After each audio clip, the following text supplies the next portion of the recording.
Hey, what's up guys? Today I've got the Canon 17 to 40 millimeter f4 lens that I want to review for you guys. Now, I've said it before, I'm not much of a wide angle shooter. I primarily shoot sports, portraits, and some events. So wide angle lenses aren't necessarily the best for photographing that kind of thing because obviously for sports you typically need a telephoto lens, but even whenever you're photographing people, wide angle lenses can distort features if you're not careful and kind of just make people look weird. But I borrowed this from my buddy because I got hired to photograph a propane truck for an advertisement, and I was kind of worried that whenever I got there I wasn't going to have much room to move around to photograph this truck because it was going to be in a trucking yard.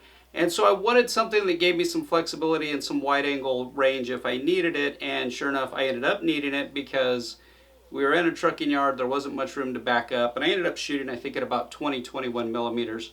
But this thing came in extremely handy. But since I had borrowed it from my buddy and I had it, I figured, what the heck, I'm going to take this thing out and use it. And I really liked it. Now, even though I really liked this lens, I don't know how much use I would get out of it personally because I just don't have a ton of need for a very wide lens. On occasion, environmental portraits, things like that, it might come in handy. But it's just not something I see myself using every day. But I do plan on adding this lens to my camera bag in the future. One of the first things that I noticed about this is this lens is extremely light. It's not exactly small, but it is very light. I think this is actually Canon's lightest L series lens that they make. In terms of image quality, it is pretty sharp. It's a red ring lens, so you know it's going to have some good image quality. It's going to be pretty sharp. It's not the sharpest lens in the world, but it was more than adequate. What really amazed me though, I had never actually shot anything wider than 24 millimeters in the past, and I was blown away at how wide 17 millimeters is. You can take in a lot of the scene whenever you're shooting with something like this. You can see here this picture of these cheerleaders that are standing about 3-4 feet in front of the gate behind them, and then you can see this next picture where I was able to take this entire group shot just with that amount of distance between us, because 17 millimeters is just so incredibly wide.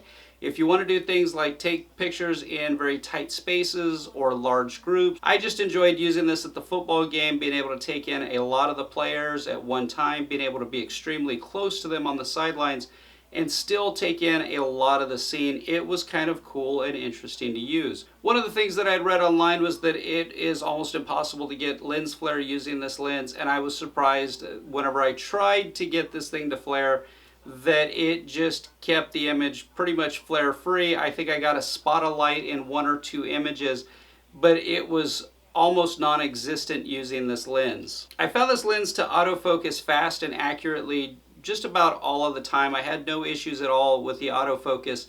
You can see here these pictures of my son's dogs. I had been trying to get a picture of these dogs playing together for over a year now, but as soon as I try to get down on the ground to photograph them, they come running up and they attack me, and I've either got one dog or the other in the shot.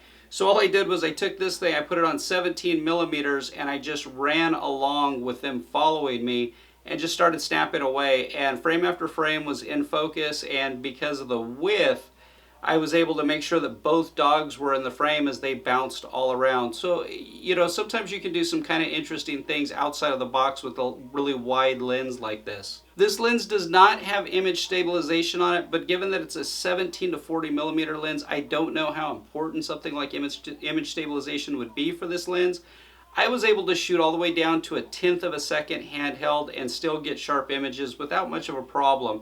And I've said it before, I've got kind of a shaky hand, so that is pretty impressive. So overall, even though I don't see myself using this lens a ton, I do plan on picking this up here, not in the near future, but in the future, I do plan on picking it up just because it is something that's nice to have in your camera bag, something that does go extremely wide, and it still allows you some zoom range. So I hope that helps you guys out. If you guys have any questions about this lens or anything else, leave me a comment below. Thanks for watching, guys. Have a great day.